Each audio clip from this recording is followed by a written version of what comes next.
또 오늘 다니엘서 강해 설교 또 함께 기도하고 들어가겠습니다. 하나님 은혜를 감사합니다. 국제 정세가 심상치가 않고 북한의 도발 발언으로 많은 국민들의 가슴이 불안한 이때 우리는 전지전능하신 하나님의 손을 믿습니다. 주께서 우리 민족을 지켜주셨으니 앞으로도 그러실 것을 믿습니다. 오늘 하나님의 사람 다니엘의 스토리를 우리가 다시 엽니다. 주께서 우리를 이 시대의 다니엘로 세워주옵소서. 예수님의 이름으로 기도드렸습니다. 아멘. 지난주에 우리는 겨우 15살의 나이로 이역만리 타국 바벨론의 포로로 끌려갔던 다니엘이 하나님을 위해 살기로 뜻을 정했다는 것을 살펴보았습니다. 그리고 그 어린 나이에 뜻을 정한 인생이 얼마나 파워풀한 것인가도 보았습니다. 포로로 끌려와서 이름도 바벨론 이름을 받고 언어와 학문도 바벨론 것을 습득하게 되었지만 영혼만은 바벨론의 영혼이 되지 않겠다는 다니엘의 결심, 하나님 앞에 부끄럽지 않은 삶을 살겠다는 그 장한 뜻을 세웁니다. 그 뜻이 결정적으로 시험받는 때가 왔으니 그것은 바로 왕의 식탁에 올라가는 포도주와 음식을 먹으라는 것이었습니다. 세상적인 시각에서 보면 이것은 출세하는 기회를 잡는 것이었겠지만 믿음의 사람 다니엘은 이것을 거절했습니다. 왜냐하면 왕이 먹는 음식은 그냥 좋은 음식이 아니었기 때문입니다. 그 음식은 바벨론의 신들에게 제사 지내고 오는 음식이었습니다.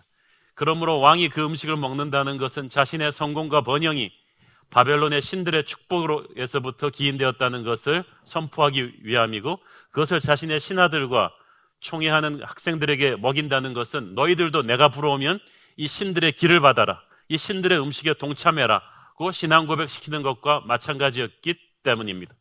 그것은 바벨론에게 영혼을 파는 것이었습니다. 그래서 다니엘은 여기까지는 아니다라고 선을 그어버린 것입니다. 믿음의 사람은 그런 것입니다.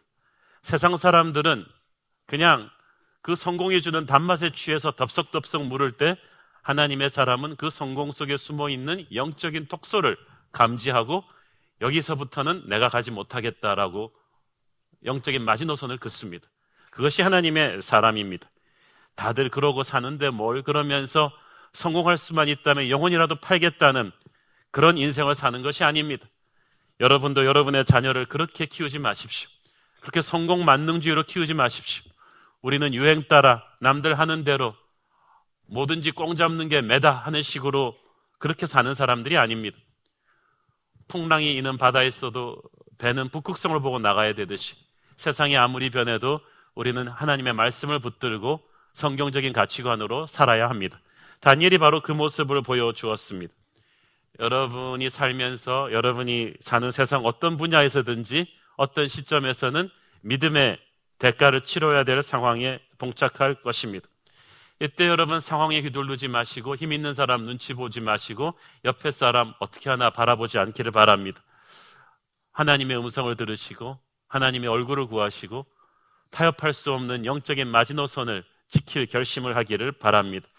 세상이 주는 성공의 단맛만 취할 수 있다고 생각하지 마십시오. 세상은 반드시 주는 것만큼 받아냅니다. 세상의 힘으로 성공하면 여러분은 세상의 노예가 되어야만 합니다. 차라리 처음부터 힘들더라도 하나님의 길을 선택해야 합니다. 하나님의 사람으로서 내가 무엇을 하지 말아야 될 것인지를 분명히 하면 내가 무엇을 해야 될 것인지도 명확해집니다. 다니엘이 거룩한 뜻을 정했지만 이 뜻을 정하는 것 이상으로 중요한 것은 그 뜻을 지혜롭게 실천하는 것이었습니다. 이순신 장군의 글에 보면 그런 글이 있습니다. 세상에서 용기와 열정은 있지만 지혜와 전략이 없는 장군은 자기 부하와 자기 그리고 나라까지도 도탄에 빠뜨릴 수가 있다고 했습니다. 원균도 애국심도 있고 용맹하고 열정이 넘치는 장군이었죠. 그러나 지혜와 전략이 부족했기 때문에 이순신 장군 대신 우리 함대를 지휘했다가 완전히 왜군의 함대에게 거의 전멸당하고 말하지 않았습니까? 아무리 좋은 뜻이 있어도 그것을 실천할 수 있는 지혜와 전략이 없다면 그것은 별 의미가 없이 사그라들고 말 것입니다. 오늘날 너무나 많은 크리스찬들이 세상 속에서 원균처럼 싸웁니다. 비둘기처럼 순수하긴 한데 뱀처럼 지혜롭지 않습니다. 믿음의 순수함과 열정은 있는데 그것을 실행하는 지혜와 겸손이 부족해서 그 좋은 뜻을 세상에서 제대로 펼쳐보지 못하고 사그라드는 것입니다. 그런 점에서 우리는 다니엘에게서 배울 점이 많습니다. 이 다니엘은 포로로 끌려와 있습니다. 돈도 없습니다. 집안 배경도 없습니다. 절대 권력자인 왕의 명령을 거스른다는 것은 죽음을 의미했습니다. 그래서 뜻을 세웠지만 그것을 실천할 길이 잘 보이지를 않았습니다. 그래서 많이 기도했을 것입니다. 여러분이 하나님을 향한 거룩한 뜻을 세웠는데 현실의 벽이 너무 높다면 기도하십시오. 그러면 하나님께서 길을 열어주십니다. 하나님이 열어주신 길이 바로 환관장과 대화하는 것이었습니다. 왕실의 살림을 책임지고 있는 이 환관장과 대화하면서 다니엘은 이 환관장이 자신을 향한 깊은 호의를 갖고 있다는 걸 알게 되었습니다. 이 환관장은 예수 믿는 사람 아닙니다. 그러나 하나님은 하나님의 사람을 축복하기 위해서 그 사람을 둘러싸고 있는 모든 환경과 사람을 사용하십니다. 담배 뻑뻑 피면서 술고래처럼 들이키는 성질 사나운 여러분의 직장 보스도 하나님이 여러분을 축복하기 위해 사용하실 줄을 믿으시길 바랍니다. 하나님이 이 사람을 준비한 거예요. 다니엘을 살리기 위해서. 이 8절에 보니까 다니엘은 환관장에게 자신의 신앙 양심 때문에 이 음식을 먹을 수가 없다고 솔직하게 이야기합니다. 그것을 아주 겸손하게 이야기합니다. 무엇을 말하느냐 이상으로 중요한 것은 어떻게 말하느냐입니다. 얼마나 많은 크리스천들이 옳은 말을 너무나 오만하게 겸손하지 않게 해서 지혜롭지 않게 해서 그 낭패를 보고 맙니까? 골로새서 4장 5절 6절 말씀에 아주 중요한 말씀이 있죠. 골로새서 4장 시작. 외인에게 대해서는 지혜로 행하여 세월을 아끼라. 너희 말을 항상 은혜 가운데서 소금으로 맛을 냄과 같이 하라. 그리하면 각 사람에게 마땅히 대답할 것을 알리라. 외인에게, 특히 예수 안 믿는 사람들에게 말할 때 고도의 지혜와 전략의 언어가 필요합니다. 사랑하는 여러분, 세상 속에서 하나님의 사람들은 언어의 지혜를 구하기를 축원합니다. 하지만 그 온유하고 지혜로운 말만으로 환관장이 설득된 건 아니죠.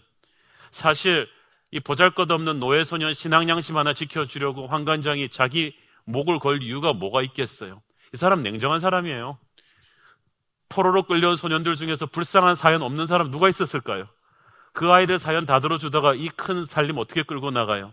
그 무서운 왕의 비유 어떻게 맞춰요? 제가 보건대 이 환관장은 냉정한 사람입니다. 그런 애지간한 이 노예 소년들의 그 안타까운 사정 같은 거는 그냥 딱딱 잘라버리는 그런 사람인데 이상하게도 다니엘에게 대해서만은 달랐다는 거예요. 9절에 보니까 환관장에게 은혜와 긍휼을 얻게 하셨다. 은혜와 긍휼은 왠지 불쌍한 마음, 이 아이를 내가 도와주지 않으면 안 될 것 같은 애절한 마음, 이런 따뜻한 마음을 막 주신 거예요. 이유는 몰라요. 그냥 막 주신 거예요. 여러분, 사람은 그냥 괜히 싫은 사람이 있어요. 똑똑하고 잘생기고 학벌도 좋고 그래서 더 싫은 사람이 있어요. 그냥 그런 엄친아들이 있단 말이에요. 너 잘났다 그래가지고 그 사람은 아무리 옳은 소리를 해도 그냥 잘라버리고 싶어요. 그런데 한편 학벌도 안 좋고 백도 없고 좀 외모도 아닌 것 같고 그냥 모든 게 좀 애절해 보이고 그래서 좋은 사람이 있는 거예요. 이런 사람들한테는 좀 실수를 해도 그냥 뭐 그럴 수도 있지 뭐 하고 그러고 막 받아주고 이렇게 하는 거죠. 근데 다니엘한테 그런 마음을 느끼도록 하나님께서 이 환관장의 마음을 열어주신 거예요. 이건 세상 살면서 기가 막힌 은총입니다. 여러분과 여러분의 자녀에게 그런 은총이 있게 되길 바랍니다. 사람들이 자꾸 여러분을 도와주고 싶게끔 만드는 거예요. 하나님이 주신 마음이죠. 10절을 보니까 환관장이 다니엘에게 이르되 뭐라고 합니까? 내가 내 주 왕을 두려워하노라. 이 말이 정석이에요. 사람이 무엇을 두려워하느냐에 따라서 그 사람이 인생관이 딱 나옵니다. 환관장은 왕의 최측근인데도요, 왕을 두려워하는 거예요. 가장 가까이에서 왕을 모셨기 때문에 왕이 얼마나 무서운 사람인가를 알고 있어요. 이 사람은 살벌한 바벨론 왕궁에서 살아남은 사람이기 때문에 이 파워 게임의 실체가 얼마나 무서운지를 알고 있어요. 권력은 아버지도 아들도 못 나눈다는 걸 알고 있어요. 어저께까지 왕의 총애를 받던 사람이 한 번 눈 밖에 나면은 멸문지화를 당한다는 것을 피부로 체험해서 알고 있는 사람이에요. 그래서 환관장은 남들 보기에는 잘 나가는 사람, 왕의 최측근이었지만 속으로는 하루하루 휴 이러면서 살아가는, 벼랑 끝에 서 있으면서 살아가는 사람인 거예요. 환관장이 왕을 가리켜 얼마나 얼었든지 My Lord, 내 주라고 그러잖아요. 자기 인생의 주인님이라는 거야. 얼마나 이 사람이 눈치밥을 먹으면서 살아가는지 알 수 있어요. 저는 공무원, 여기 계신 분들 죄송합니다만 아무리 고위 공무원분들이라도 제가 좀 불쌍하게 생각합니다. 얼마나 눈치를 보시겠어요. 그걸 잘 살아남아야지 한 걸음 한 걸음 거기까지 가시는 거 아니에요? 그러나 다니엘은 자기 인생의 주인이 왕이 아니에요. 하나님이에요. 그러니까 다니엘은 인생을 대하는 태도가 다른 거예요. 이 환관장은 계속 다니엘에게 자기 속사정을 이야기하는 거예요. 왕이 너희들의 식단을 지정해 줬는데, 그래서 너희들을 최고로 먹이기 위해서, 그래서 최상의 컨디션으로 만들려고 하셨는데, 만약 너희들 원하는 대로 그렇게 그 음식 안 먹고 얼굴이 초췌해지면 책임자인 나는 목이 날아간다. 짭을 잃는 게 아니라 진짜 처형당한다는 거예요. 이 역사 야사에 보면 느부갓네살 왕이 정말 성미가 있는 사람이거든요. 그냥 수프에 간 한 번 안 맞았다고 그냥 요리하는 사람들 다 처형시키는 그런 잔혹한 왕입니다. 환관장이 떠는 것이 이해가 가죠. 이 자기 방어 본능이에요. 너의 신앙 양심도 중요하지만 내 사정이 이렇다라고 말하는 것입니다. 저는 그런데 환관장이 굳이 이 보잘것없는 노예 소년한테 자기의 딱한 사정을 설명하는 게 놀랍지 않아요? 처음부터 뭐 그럴 필요 없잖아요. 야, 바빠. 먹으면 먹을 테고 싫으면 죽어. 뭐 이렇게 딱 끝냈을 텐데, 이 소년한테 앉아가지고 너도 나를 좀 이해를 해라 그러면서 난 너를 도와주고 싶지만 understand 뭐 이러면서 막 나를 이해를 하라는 거예요. 그러니까 다니엘이 이게 노지만 뭔가 가능성을 딱 본 거예요. 사실 다니엘도 첫 번부터 이게 쉽게 되리라고는 생각하지 않았어요. 어느 정도까지는 다니엘도 이것을 예상을 했을 거예요. 그래서 다니엘의 두 번째 작전이 시작되죠.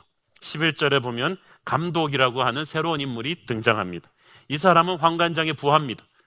환관장이 일이 많으니까 다니엘과 세 친구들, 그 많은 인재들 가운데서 몇 명씩 담당하는 부서장인 거죠. 이 감독에게 가서 다니엘이 두 번째 작전을 펼쳐요. 왜냐하면 다니엘이 첫 번째 환관장과의 대화에서 노하고 거절당했지만 이게 굉장히 긍정적인 노라는 걸 알았어요. 나도 너를 돕고 싶다. 그렇지만 내 사정을 좀 이해해다오 라는 이 말에서 다니엘은 막힌 문 속에 뚫린 문을 본 거예요. 하나님께서 시험을 주실 때는 반드시 그 시험 속에 길을 내주십니다. 그러니까 여러분, 우리가 하나님을 위해 선한 뜻을 품었을 때 그것을 실천할 때 그냥 착착착 이렇게 되는 게 아니에요. 장애물이 있어요. 여리고성이 있어요. 그걸 넘어야 약속의 땅에 들어가요. 그러나 이 장애물이 절망의 문은 아닙니다. 마지막 수업으로 유명한 랜디 포시 교수가 자기 아들에게 쓴 글에서 그 말이 나오죠. 아들아, 네 인생을 살면서 어떤 벽에 부딪힐 때 그 벽은 너를 막기 위한 것이 아니야. 그 벽은 그것을 간절히 원하지 않는 다른 사람들을 막아주기 위한 거야. 네가 그곳에 들어갈 수 있도록. The wall is there for other people to stop others, not you. 그러니까 벽 앞에서 절망하지 마라. 저는 하나님의 사람에게 해당되는 말이 아닌가 생각합니다. 장벽이 있는데 그 장벽은 다른 사람들을 막는 것이 나를 막는 게 아니에요. 그래서 기도한 거예요. 그랬더니 그 벽 가운데서 새로운 아이디어가 생겼어요. 그래서 다니엘이 가서 환관장의 부하에게 새로운 오퍼를 하는 거예요. 자, 저는 신앙 양심 때문에 바벨론 신에게 바쳤던 왕의 음식을 먹지 못하겠습니다. 그런데 또 당신은 우리 학생들을 관리하는 분으로서 우리의 안색이 잘 못 먹어서 초췌해지면 왕 앞에서 책임 추궁을 당할 그런 위험이 있습니다. 그러니 우리 이렇게 하는 게 어떨까요? 열흘 동안만 임상 실험해 봅시다. 열흘 동안에는 뭐 우리가 왕 앞에 나갈 일 없으니까 당신의 재량권 내에서 우리는 정말 그 기름진 음식이 아니더라도 포도주가 아니더라도 물과 채소만 먹고 잘 먹은 다른 학생들과 얼굴을 비교해서 만약에 우리 얼굴이 더 초췌하면 그때는 당신 말대로 순종하겠다 라는 기가 막힌 제안을 한 거예요. 저쪽도 배려하면서 이 하나님의 신념을 타협하지 않는 절묘한 아이디어를 하나님이 주신 것입니다. 신념을 타협한 게 아니라 기가 막힌 신념을 실행할 수 있는 지혜를 받은 거죠. 사랑하는 여러분, 여러분이 세상 속에서 신념을 타협하지는 말아야 되지만 그것을 실천할 수 있는 지혜는 그때그때 하나님이 주시는 신비한 방법이 있습니다. 이거 유연하게 받아들여야 돼요. 사실 환관장이 다니엘을 도와주고 싶어 하니까 환관장의 부하 감독이 이런 제안을 예스를 했겠죠. 그래서 다니엘을 도와주고 싶어 하는 사람들의 호의 가운데서 이 절묘한 실험이 시작이 됩니다. 열흘 동안의 실험 기간입니다.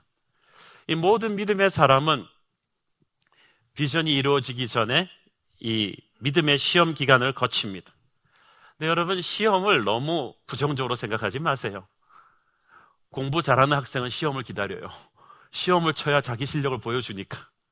운동 잘하는 선수는 경기를 기다립니다. 경기를 해야 자기 실력을 보여주니까요. 믿음의 사람이 세상에 영향을 미치려면 반드시 시험을 통과해야 됩니다. 두려워하지 마십시오. 그 시험을 통해서 여러분은 하나님의 영광을 오히려 세상에 보여주게 될 것입니다. 이렇게 해서 열흘을 테스트하는 이 결과를 얻은 신뢰를 가지고 그는 3년을 나중에 확보하게 되죠. 이 세상에서 하나님의 일을 이뤄나갈 때 이 다니엘이 벼락 출세한 것 같지만 실은 환관장부터 시작해서 감독 이렇게 한 사람 한 사람의 신뢰를 조금씩 얻어간 거예요. 그러니까 나중에 큰일이 터졌을 때 다음 주에 다루게 되지만 바벨론의 모든 관리들이 다니엘을 도와주려고 한 거예요. 여러분이 세상 속에서 작은 일에 신뢰를 받으셔야 됩니다. 믿음의 사람이 어떻게 하는지를 보여주셔야 돼요. 그게 쌓이고 쌓여서 어느 순간에 결정타를 때리게 합니다. 저는 이 열흘 기간 동안이 다니엘과 그 친구들에게 쉽지 않은 시간이었을 것이라고 봅니다. 담대하게 믿음으로 제안을 하긴 했지만 이 객관적으로 상당히 불리한 일이거든요. 상식적으로 왕의 식탁에서 나오는 음식은 고단백에다가 최상급 포도주기 때문에 당연히 그것을 먹는 아이들이 훨씬 더 건강해 보이겠죠. 이 채소하고 물만 먹는 다니엘보다. 그러니까 다니엘이 그 열흘 동안에 특별히 더 기도했을 것이고 나쁜 습관을 더 절제했을 것이고 더 열심히 운동했을 것이고 자기를 정죄했을 거예요. 하나님을 향한 거룩한 꿈이 있는 사람은 자신에게 주어진 시간, 자신에게 주어진 인생을 함부로 다루지 않습니다. 자신의 시간과 에너지를 함부로 쓰지 않고 거룩한 하나님의 꿈을 위해서 자기를 준비하는 거예요. 이것이 굉장히 중요한 레슨입니다.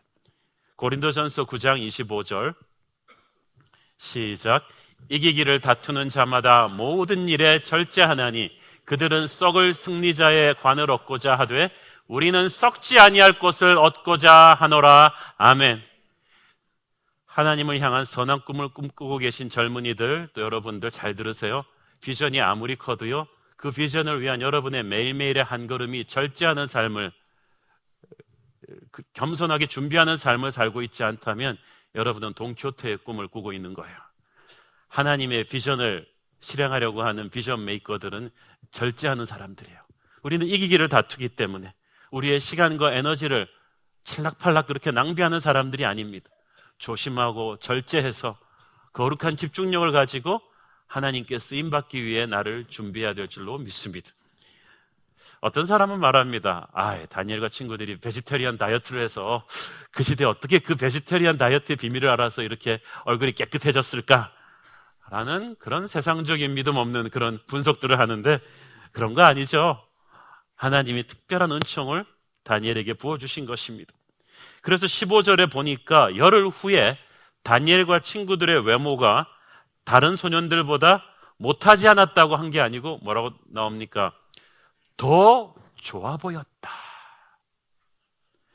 세상이 주는 최고의 것을 먹지는 않았지만 결과를 보니까 세상의 최고를 먹고 산 사람보다 훨씬 나았다는 거예요. 여러분, 하나님의 사람이 세상과 경쟁할 때 하나님의 힘으로 사는 사람들이 세상의 힘을 먹고 사는 사람들과 경쟁할 때 하나님이 간신히 턱걸이하는 승리를 주시는 게 아닙니다. 압도적인 승리를 주십니다. 넉넉히 이기게 하십니다. 간신히 이겼나 말까 이 정도로 하는 게 아니에요. 월등한 점수차로 이기게 하십니다. 애매한 승리가 아니라 확실한 승리를 주시는 거예요. 그래서 이 힘든 믿음의 시험을 통과하고 나니까 그 다음이 쉬워져요. 그 다음에 16절에 그때부터 감독하는 자가 3년 동안 계속해서 다니엘이 원하는 대로 깨끗한 음식을 준 거예요. 이 단 열흘의 승부가 3년의 인생을 지켜준 거예요. 사랑하는 여러분, 위기가 힘들지만 그걸 돌파하고 나면 엄청난 하나님의 축복의 길을 갈 수 있는 길이 주어져요. 근데 작은 시험 같지만 여기서 타협했으면 다니엘은 그 바벨론 왕궁에서 계속 쪼그라든 바벨론의 진짜 노예가 되어서 그렇게 살았을 것입니다. 그 시험을 통과하면서 공부를 하기 시작하는데 하나님이 주신 탁월함을 받아요. 17절 같이 읽겠습니다.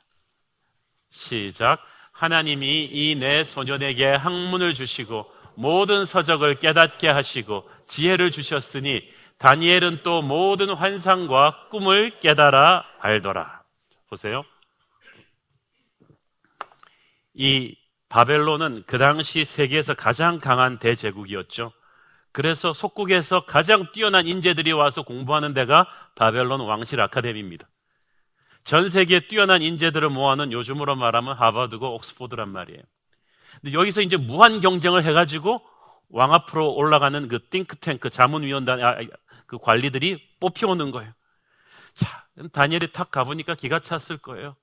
자기뿐 아니라 점령지에서 난다 긴다는 아이들 수백 수천 명이 끌려와서 공부하는 거예요. 그뿐입니까? 바벨론 자체 내에서 자라난 왕실과 귀족 가문의 자제들이 있어요. 이 아이들은 여기까지 오기 위해서 어렸을 때부터 집안에서 과외 선생 붙이고 학원 다니게 해가지고 그렇게 공부시킨 애들이에요. 아버지가 집안이 배경이 있으니까 왕실 관리들한테 돈도 많이 뿌려놓은 막강한 로비 세력을 얻고 있는 아이들까지 다 엉켜서 경쟁하는 거예요. 이 돈도 백도 없이 끌려온 멸망한 나라의 이 왕족 귀족 출신 다니엘과 세 친구들은 정말 서러운 신세가 된 거죠. 그런데 누가 이들의 가정교사가 되셨느냐? 하나님이 이들에게 과외 수업을 시키십니다. 놀라워요. 다니엘과 친구들이 학문을 연마했다 그러지 않고 하나님이 주셨다고 돼 있어요. 저는 이 차이, 우리가 공부하면요 여기서 여기까지 가요. 우리가 공부하면 그냥 얘보다 내가 좀 빨리 뛰는 거예요. 그런데 하나님이 가르쳐 주시면 얘는 뛰는 동안에 나는 비행기를 타는 거예요. 이 차이예요. 제가 몇 번씩 말씀드리지만 아이들이 고3이라고 교회 놀리는 부모를 저는 이해할 수가 없습니다. 그렇게 여러분 열심히 공부하고 과외시키면요 다른 애들보다 요만큼 빨리 갈 거예요. 근데 그 아이에게 기도하는 걸 가르치면요 그 아이는 비행기 같은 지혜를 받을 거예요. 고3 때 기도하셔야죠. 고3 때 말씀의 사람으로 키우셔야죠. 저는 하나님이 주시는 그 지혜의 축복이 얼마나인가. 바벨론은 정치, 경제, 예술, 문화, 과학 등 다양한 분야에서 엄청난 기술과 학문을 자랑했고 전 세계의 인재들이 무한 경쟁하는 상태 속에서 다니엘과 세 친구들이 아무리 뛰어난다 한들 자신들의 힘만으로 올라갈 수 있는 데는 한계가 있었을 거예요. 그런데 하나님이 붙어서 거룩한 뜻을 정하고 나서 그래서 혹독한 그 시험을 통과하고 난 다니엘에게 하나님이 그때부터 축복을 부어주는 거예요. 지혜의 축복이 그때부터 와요. 제가 다니엘서를 참 좋아합니다. 왜냐하면은 사람이 자기 팔자랑 좀 비슷해야지 성경의 인물들과 이게 커넥션이 되는데 팔자라 그래서 죄송합니다. 섭리 그렇죠?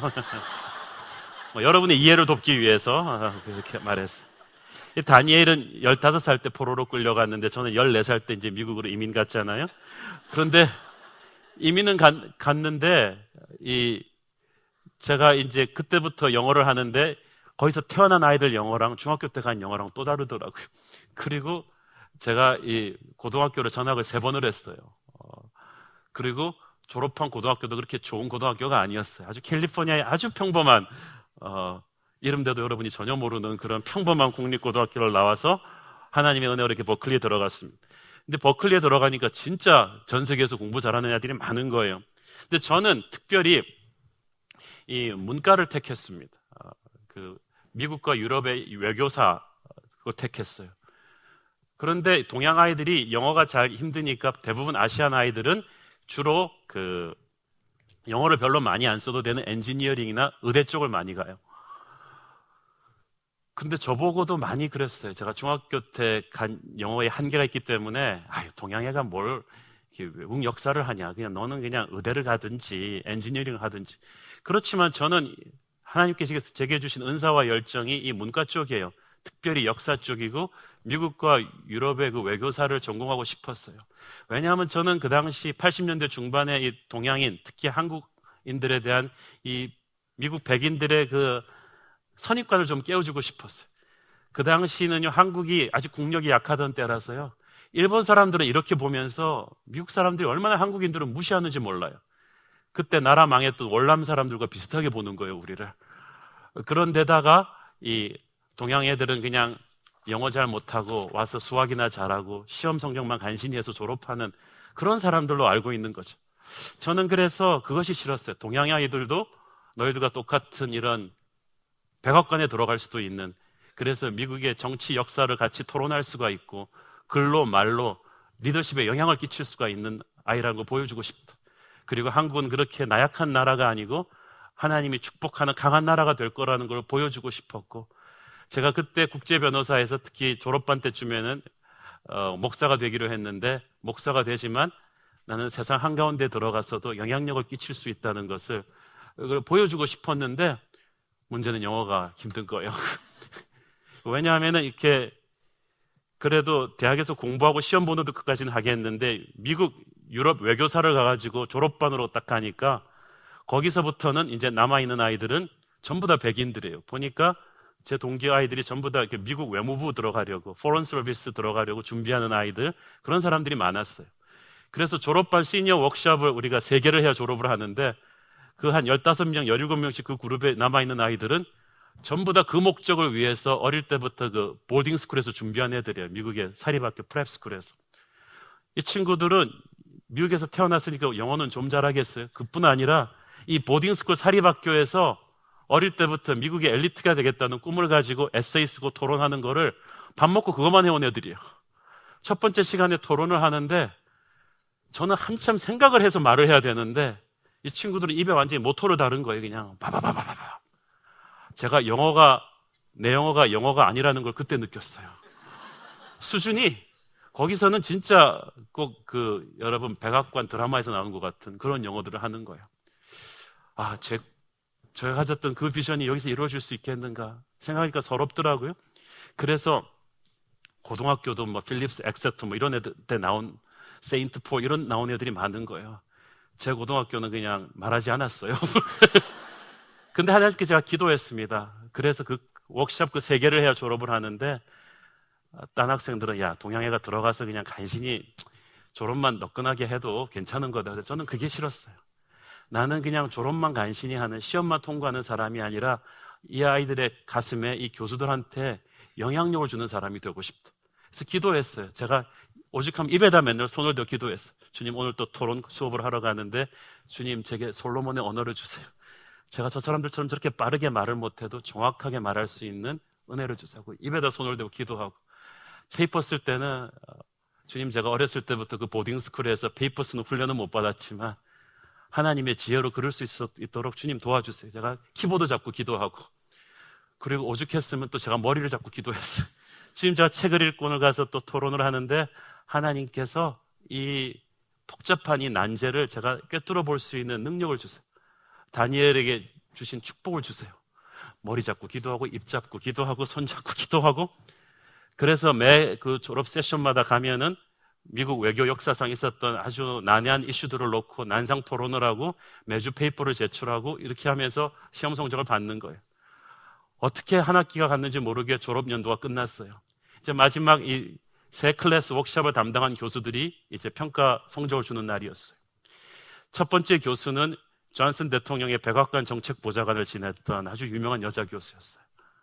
두 번째 교수님은 북대서양 조약기구 나토의 사령관을 지냈던 교수인데 아주 정치외교학과 교수였고, 세 번째 워크숍 교수님은 웹스터라는 하버드 출신의 그 유대인 교수인데, 이 사람은 백인 우월주의 중에서도 유대인 우월주의가 아주 머리끝까지 박힌 사람이에요. 왜 유대인의 정신문화가 세계에서 가장 위대한지, 그것까지는 좋은데 다른 인종들을 보기를 완전히 너무나 우습게 보는 그런 사람이에요. 근데 이 3사람이 그 워크숍 하나하나 지도 교수였는데 성적들을 너무 잘 안 주던 거예요. 근데 첫 번째 클래스에서 다 앞서 나간 우리 백인 학생들이 그냥 난도질 당하고 이제 제 차례가 딱 됐는데, 그 존슨 대통령 보좌관을 지냈던 그 여자 교수님이 딱 보더니 그러는 거죠. 사실 이 학생은 여러분도 알다시피 영어가 네이티브 스피커가 아니다. 여기서 잘하는 학생이 아니다. 그래서 너희들처럼 영어가 자연스럽지는 않다. 그 얘기를 듣는 순간 but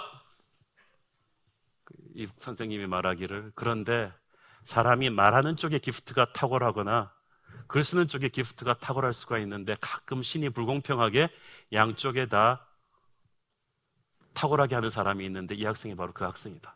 그러면서 이 학생이 너희들처럼 영어가 빠르지는 않지만 커뮤니케이션 능력이 아주 탁월했고, 그리고 아주 복잡한 난제들을 토론할 때 그 누구보다 빨리 문제를 파악했고, 그리고 무엇보다도 이 학생이 유머 감각이 많고 사람들을 끌어안고 가는 토론의 능력이 있어서 자연스러운 리더십을 발휘한다.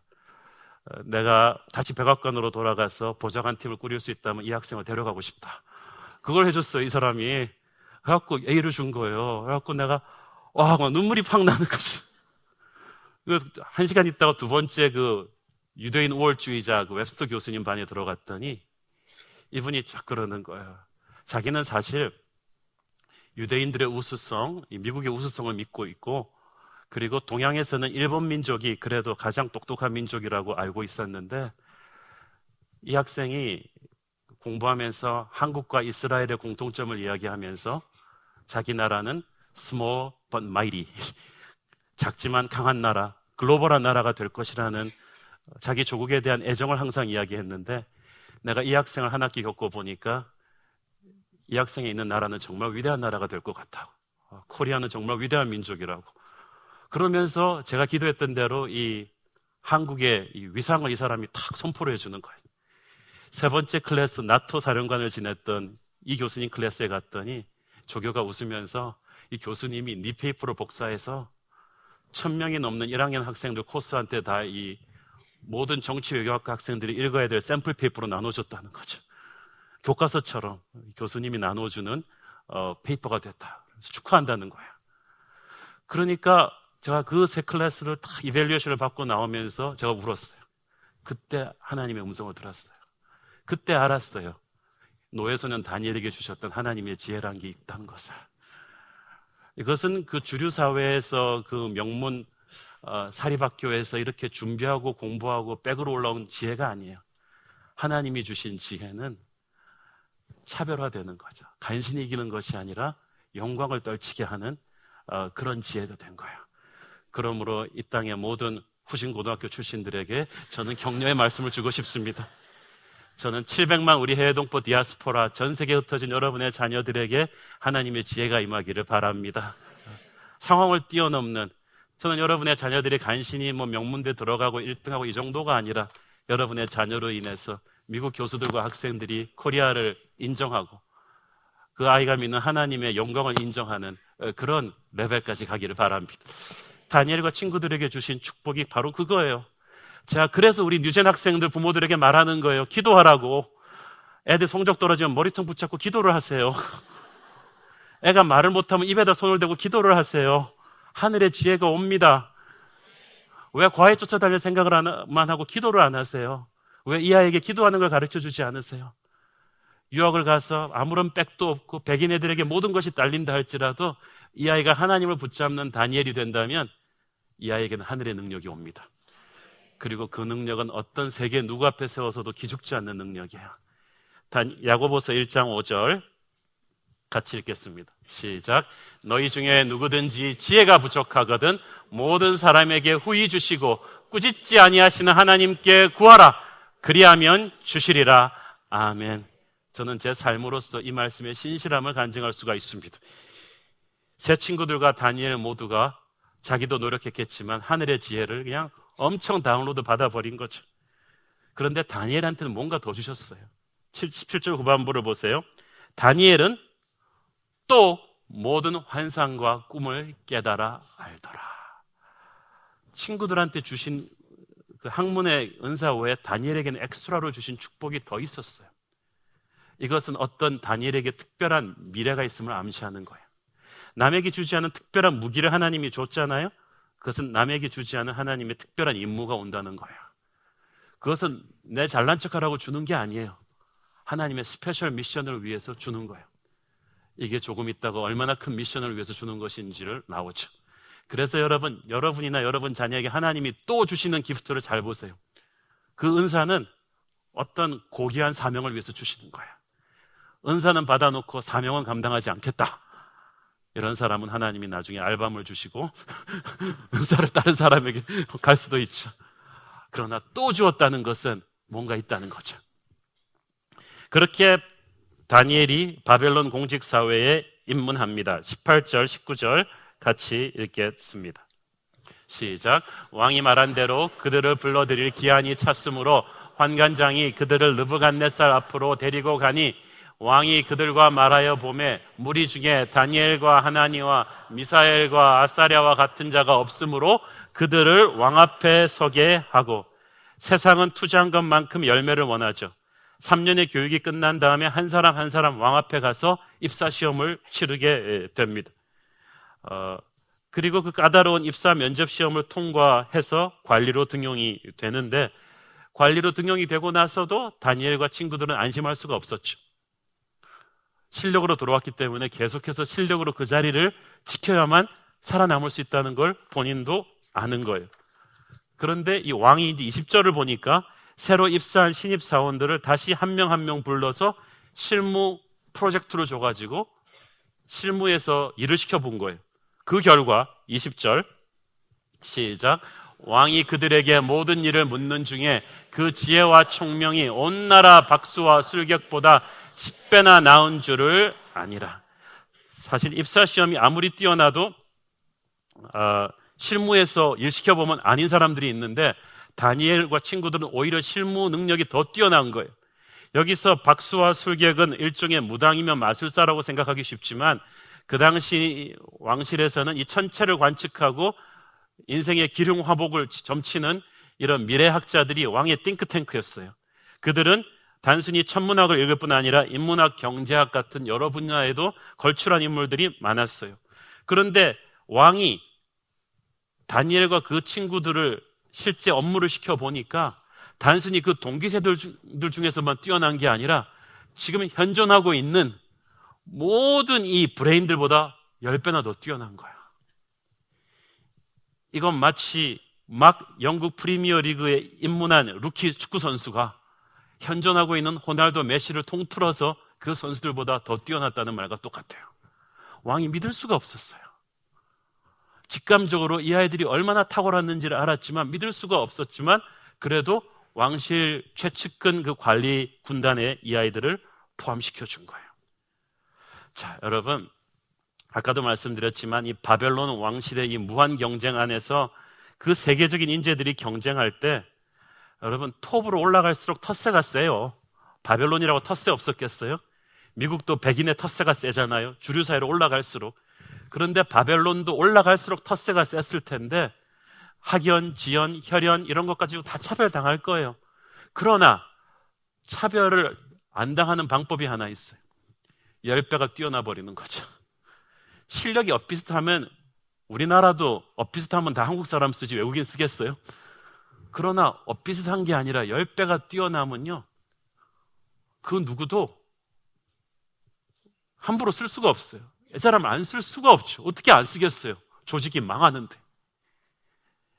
제가 2년 전, 지금도 잘할 거라고 생각하는데, 2년 전에 미국 미식축구 주니어 대표팀의 쿼터백이 한국인 데니 홍이라는 아이입니다.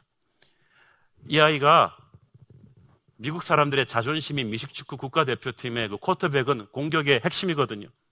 주장이에요. 흑인 선수가 많지만 쿼터백만 항상 백인을 시켜요.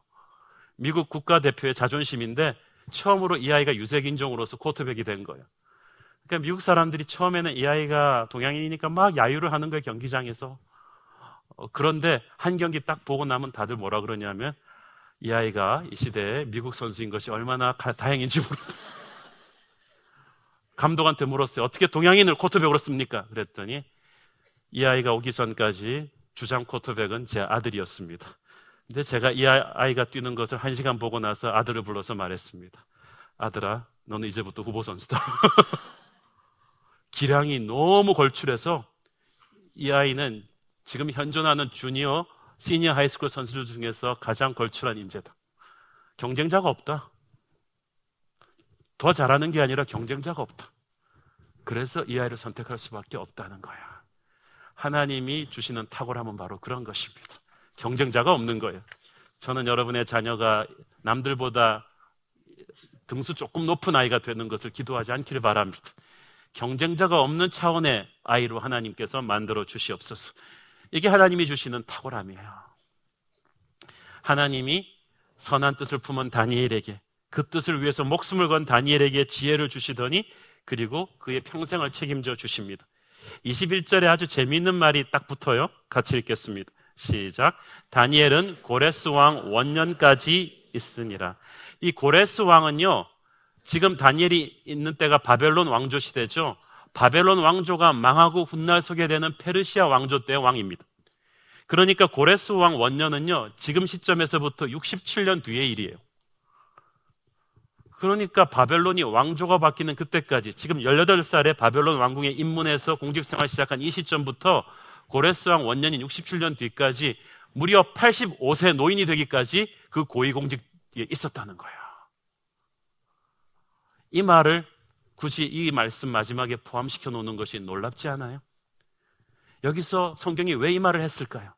다니엘은 우리가 주위에서 흔히 보는 최연소 국가고시 합격자, 최연소 명문대학 합격자, 이런 아이들의 성공과는, 스펀지에 나오는 아이들의 성공과는 차원이 다른 성공을 한다는 거죠.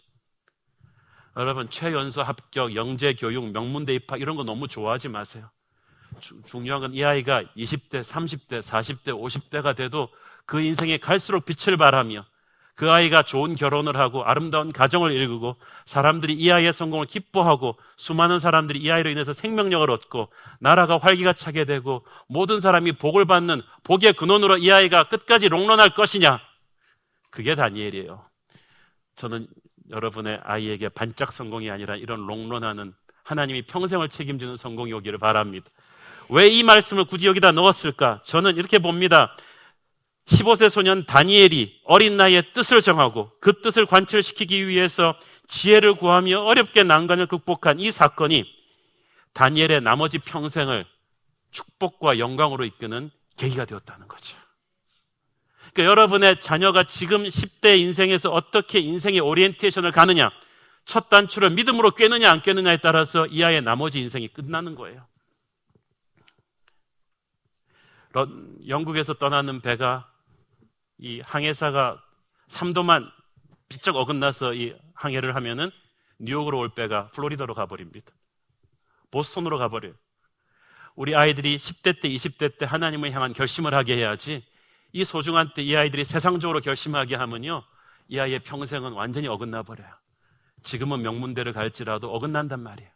그러나 이 어린 나이에 다니엘이 첫 단추를 제대로 꿰니까 다니엘은 평생을 하나님이 책임지세요. 이게 멋있는 거예요. 다니엘은 10대 영재가 아니라 80대 노인에 이르기까지 온 나라의 존경을 받았던 인물이 됩니다. 이것이 하나님의 방법으로 가는 성공이죠. 예레미야서 17장 5절부터 8절까지 읽고 말씀을 마무리하겠습니다. 시작. 여호와께서 이와 같이 말씀하시니라. 무릇 사람을 믿으며 육신으로 그의 힘을 삼고 마음이 여호와에게서 떠난 그 사람은 저주를 받을 것이라. 그는 사막의 떨기나무 같아서 좋은 일이 오는 것을 보지 못하고 광야 간조한 곳 건건한 땅, 사람이 살지 않는 땅에 살리라. 그러나 무릇 여호와를 의지하며 여호와를 의뢰하는 그 사람은 복을 받을 것이라. 그는 물가에 심겨진 나무가 그 뿌리를 강변에 뻗치고 더위가 올지라도 두려워하지 아니하며 그 잎이 청청하며 가무는 해도 걱정이 없고 결실이 그치지 아니함 같으리라. 아멘. 우리 아이들의 인생에도 더위가 오고 가뭄이 와요. 불경기가 오고 고난이 와요. 다니엘의 인생도 고난으로부터 열애되지는 않았지만 앞으로 보시겠지만 그 어떤 고난도 다니엘을 꺾지 못합니다. 물가에 심기운 나무처럼 다니엘의 인생은 계속 이겨나가며 80평생을 하나님 앞에, 사람 앞에 영광을 돌리며 살게 됩니다. 저와 여러분, 그리고 우리의 자녀들의 인생이 그렇게 되기를 기도합시다. 기도하시겠습니다. 사랑하는 아버지, 세상 한복판에서 살고 있는 우리 성도들, 특별히 우리의 자녀들에게 다니엘의 축복을 주시옵소서. 어린 나이 때부터 하나님을 향한 거룩한 뜻을 품고 기도하며 모든 난관을 이기게 하셔서 우리 아이들 전 세계로 퍼져나가는 통일 한국의 시대에, 글로벌 코리아의 시대에 나라의 이름을 드높이며 하나님의 영광을 드높이며 수많은 사람들에게 축복을 주는 거룩한 다니엘이 되게 하여 주시옵소서. 부모로서 세상의 답만만을 취하게 사며 사는 그런 세상적인 교육을 시키지 않고 다니엘의 결심을 하는 영적인 교육을 지금부터 제대로 시키게 하여 주옵소서. 예수님의 이름으로 기도드렸습니다. 아멘.